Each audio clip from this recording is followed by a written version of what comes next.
ಕರುಣೆಗೂ ಇವಳನ್ನು ನೋಡಿದರೆ ಕಣ್ಣೀರು ಬರುತ್ತೆ. ಅವುಗಳಿಗೆ ಪಾಠ ಹೇಳುವ ಗುರು ಇವಳು.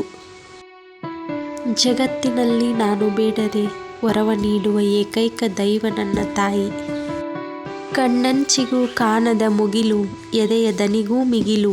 ಎಡವಿ ಬಿದ್ದಾಗ ಅವಳನ್ನು ಕೂಗಲು, ದೂರದಲ್ಲೇನೋ ಕೊರಗಿತು ಅವಳ ಕರುಳ ಬಳ್ಳಿಯ ಒಡಲು.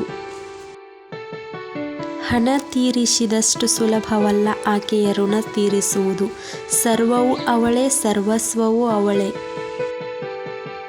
What is the meaning by mom? M equality, my O equality, only M equality motivation. ಹೇ ಭಗವಂತ, ನಿನ್ನ ಕರುಣೆ ಏನಾದರೂ ನನ್ನ ಮೇಲಿದ್ದರೆ ಆಲಿಸಿಕೋ ನನ್ನ ಮನವಿಯ.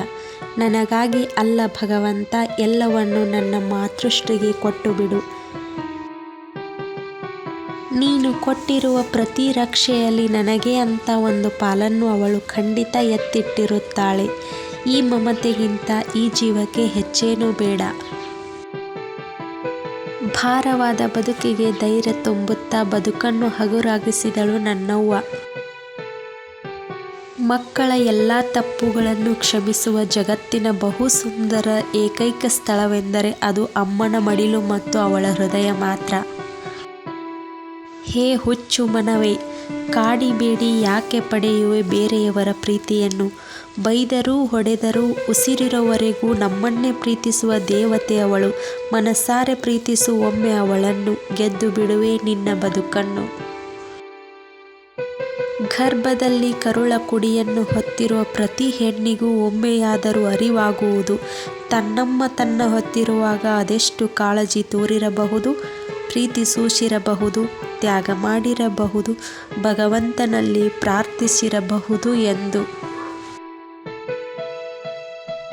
ಉಸಿರು ಕೊಟ್ಟು ಜನ್ಮ ನೀಡಿದಳು, ರಕ್ತವನ್ನೇ ಬಸಿದು ಹಾಲುಣಿಸಿದಳು, ಹೆಸರನ್ನಿಟ್ಟು ಜಗವ ತೋರಿದಳು, ಮುತ್ತು ಕೊಟ್ಟು ತುತ್ತು ತಿನಿಸಿದಳು.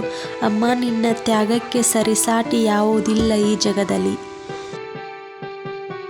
ದೇವರಿಗಿಂತ ಮಾತೆಯೇ ದೊಡ್ಡವಳು.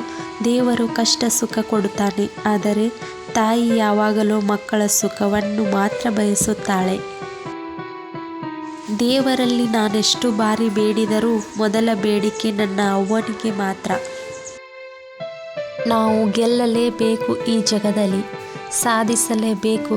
ನಮ್ಮ ಕೈಯಲ್ಲಿ ಏನೂ ಆಗಲ್ಲ ಅನ್ನೋ ಜನಗಳಿಗಾಗಿ ಮತ್ತೊಮ್ಮೆ ಸಾಧಿಸಲೇಬೇಕು. ಎಲ್ಲವನ್ನು ತ್ಯಾಗ ಮಾಡಿ ನಮ್ಮ ಜೀವನಕ್ಕಾಗಿಯೇ ತಮ್ಮ ಜೀವನ ಮುಡಿಪಾಗಿಟ್ಟ ತಂದೆ ತಾಯಿ ಅನ್ನೋ ಅದೃಷ್ಟದ ದೇವರುಗಳಿಗಾಗಿ.